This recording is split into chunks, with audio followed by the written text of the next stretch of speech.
कितना फैमिली और कितना टोटल 1565 शायद या 75 लोग आए हैं और बहुत अच्छा गैदरिंग हो।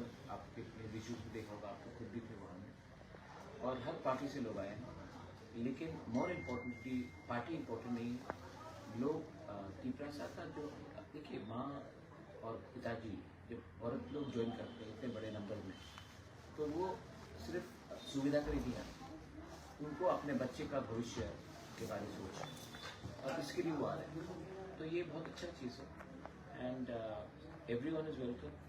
और जितने लोग आ रहे हैं उससे 10 गुना लोग घर में बैठकर जानते हैं कि वो तिपरा माता को ही सपोर्ट करेंगे। तो ये तो पूरा क्लियर हो गया है कि आने वाले दिन में क्या होगा। সামনে যে এডিশন ইলেকশন যে এমনি দুইটা কনস্টিটিউশন আছে ওখানে কি একাভাবে কি ত্রিপুরা মাতা লড়াই করবে কি দুইটা কনস্টিটিউন্সি এই যে আপনার মনোবঙ্কুর না সবাই 28 সিটে তো আমাদের তৈরি করতে হবে। আর আমি শুনেছি কি আমাদের মুখ্যমন্ত্রী আদরণীয় মুখ্যমন্ত্রী উনি বলেছে কি এইবার বিজেপি 28 সিটে আসবে। তো ওনাদের প্ল্যানিং হবে কি এবার উনি বিজেপির প্ল্যানিং হবে। আমার সঙ্গে তো কথা হয়নি। আমাদের ওনার বক্তব্য যে আমার মনে আছে কি বিজেপি 28 সিটে দাঁড়াবে। তো অ্যালায়েন্সের সওয়ালই নেই, কেন কি উনি তো বলে দিয়েছে কি 28 সিটে বিজেপি আসবে।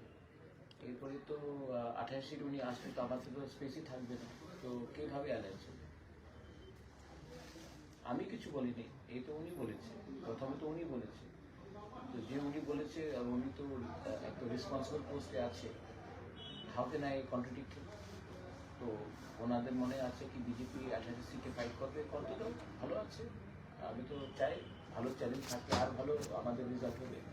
আর এবার তিপ্রাসা তৈরি করে আছে, আর আপনি দেখবেন আগামী 2-3 মাসে কি অবস্থা হবে আমাদের ন্যাশনাল পার্টি। ত্রিপুরা মাতাকে যে পলিটিক্স আমরা মতন চলে দিবেন যে একজন ব্যক্তি মন্ত্রী যে বলেছে ওনার কি সংবিধানে আছে না এই যে বিকাশের বক্তব্য ছিল, বিকাশ উনি প্রেশারে আছে, কেন কি উনি ত্রিপুরা মাথার বিরুদ্ধে না বললে ওনার মন্ত্রীপদ যেতে পারে। তো কেন কি অনেক দাবিদার আছে বিজেপিতে, আমাদের প্রমোদ আছে, রামপদ্ম জনতি আছে, তো অনেক দল, শম্ভুলাল চাকমা আছে, তো অনেক দাবিদার আছে। তো উনি আমাদের বিরুদ্ধে না বললে ওনাদের প্রবলেম হয়ে যাবে ওনাদের নিজের পার্টিতে। এদিকে ওনার একজন সব বলেছে, আন্ডার প্রেশার বলেছে। এর বক্তব্য ওনাদের ছিল আউট অফ লাইন ছিল। এই বাদ আমি না, আইপিএফটির জেনারেল সেক্রেটারি স্বপন বলেছে, স্বপন দেববর্মা, আমাদের লিডার অফ দ্য অপোজিশন জিতেন্দ্রবাবু, জিতেন চৌধুরী সিপিএমে আছে, উনি বলেছে। আমি কি বলবো, এইসব তো বলা ভালো কথা আর বক্তব্য নেই। ঠিক আছে, উনি বলেছে যেদিন ওনাদের ক্ষমতা হবে উনি আমরা বাঙালিতে চ্যালেঞ্জ করতে পারে।